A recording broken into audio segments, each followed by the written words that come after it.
And we're back. I forgot to mention, actually, Zaz makes loads of gambling illusions. Allusions. Yeah, illusions, not illusions. And he'll continue doing so. It ties in, I think, with some DLC you can get for... Is it this game or the other games? It's for 13.2. 13.2. This doesn't have any DLC. There's a casino. Actually, he just makes loads of gambling illusions. I'm not sure why. I think it's just part of the character's background. They just like to slip things like that in, I think. Yeah, it's sort of not just going, oh, this is as he liked to gamble. It's sort of filling in the picture sort of more organically. All subtle like. Yes.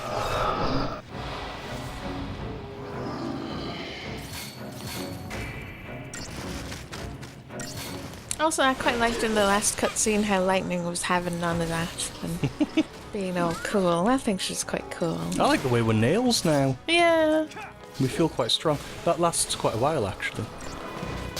Yes, it's sort of empowering, and it feels a bit like, oh, why are they complaining about being the sea? But then it's like, well, to be fair, you turn into that horrible thing or a crystal. Well, yeah, because they're basic. It's like being told you have a deadly disease, I suppose. Yeah, a deadly disease that makes you awesome for a bit, and then it's deadly.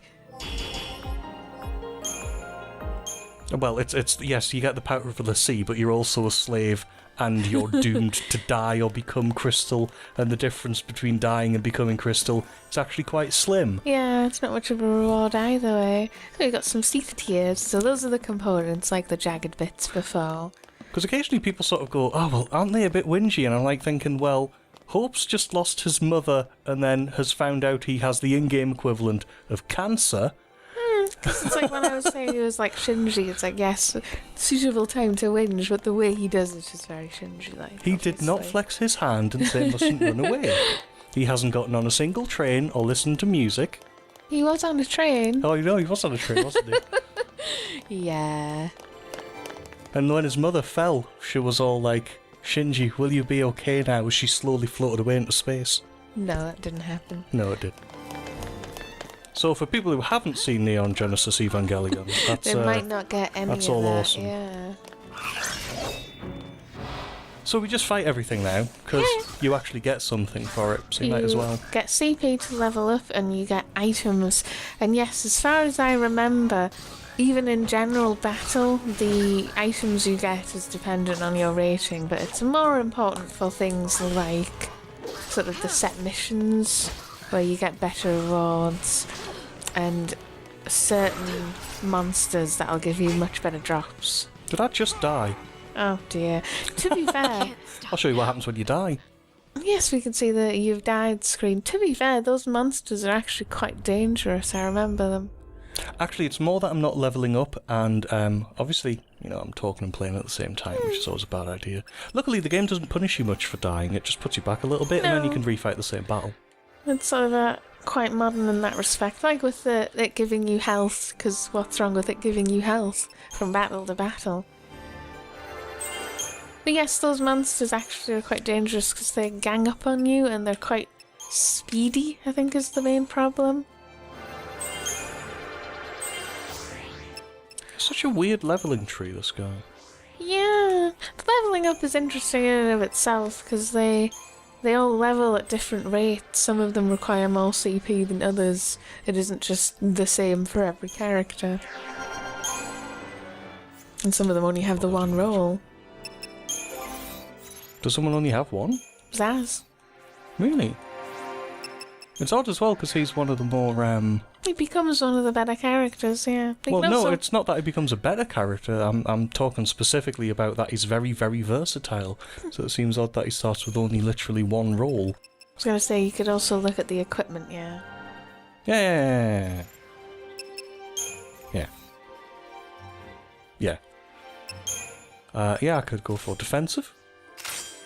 Which, wow, changed nothing. Nothing.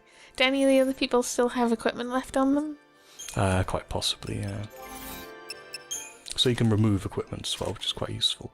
So I can remove equipment from them, and then give her... Who's got the... Have I not got a better one? Is that the best I've got? You don't actually have a lot of equipment yet, no. something else you get as you move on. But we're right before that encounter again. The other thing you could try is the Sentinel roll. We did put it in our Paradigm deck. I guess. It's the Brescian Bass, or Bass. Yes, and careful you don't drop one. So they're little sort of froggy things, but they've still got their tails.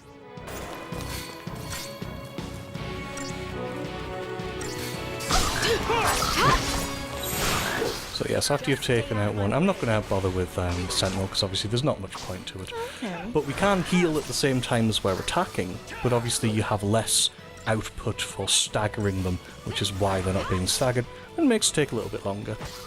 But it is safer.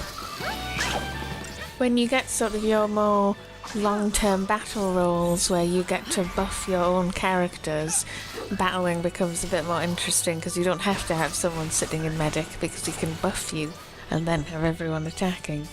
Although it still has a lot more complexity and depth to it than just going attack, and that's basically all you can do.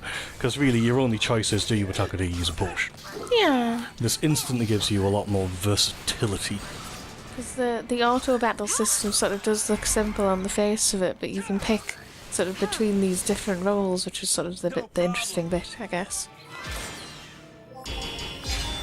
Oh, only 4 stars. Yeah, too slow. Wait, which way? This way. To the left. Just to make sure I get everywhere. Yeah, that's good. We have another lot of bass, which won't let us get that orb, and a treasure orb. No, but I want it. Oh, don't let them get a... Yeah. What? I think they might have gotten an attack on you that... No, they haven't. Yeah, that's the second one. Can they not get a preemptives on you? That's the second one. Oh. And I think even then, it's not even that they preempt you, it's more that they... Oh, what is it? It means that if you die, you can't just retry or something along those lines, I forget.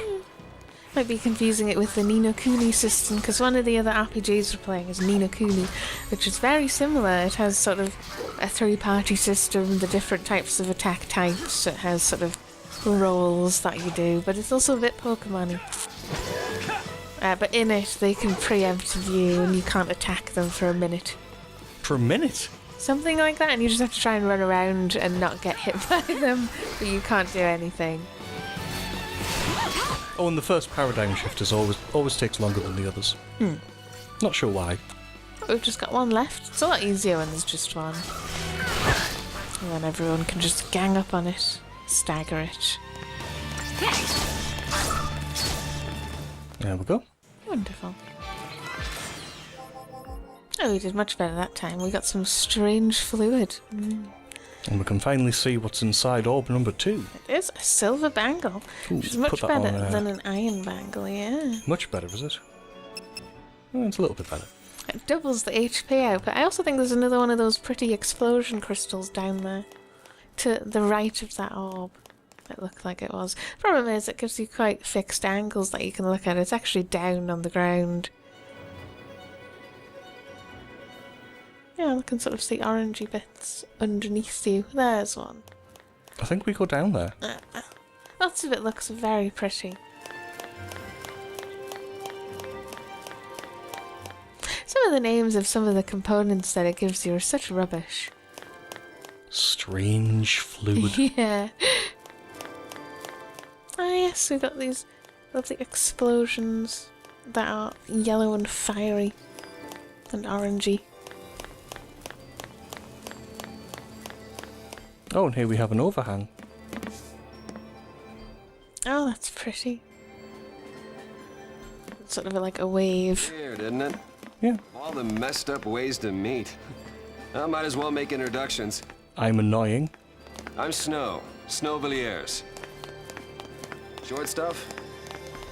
Hope Estime. What about her? Bodum Security Regiment. She goes by Lightning. Last name's Farron. First, anybody's guess. Vanille. Saz, Catsroy. Good to meet you.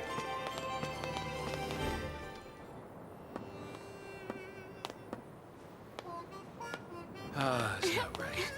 My kids have to get dragged into this. I'll keep the kids out of trouble. Problem with that is, you're one of them. Hey, Trying to take on the post-foul C. That was our first mistake. We should have left it to the sanctum. Why not? I mean, we've counted on the sanctum's foul C for food, water, everything we've needed since the time we were born. but you still helped us do it. Why's that? Gotta be something. There might have been. Not so sure anymore. What?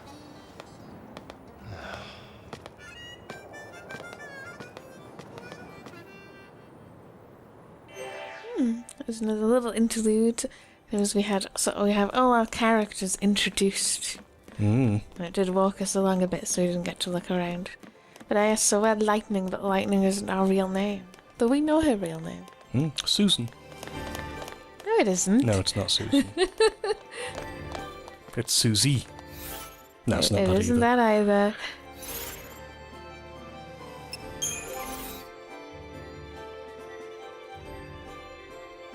Bonus. Oh, right, yes, roll bonuses. I'm not going to get into that, though.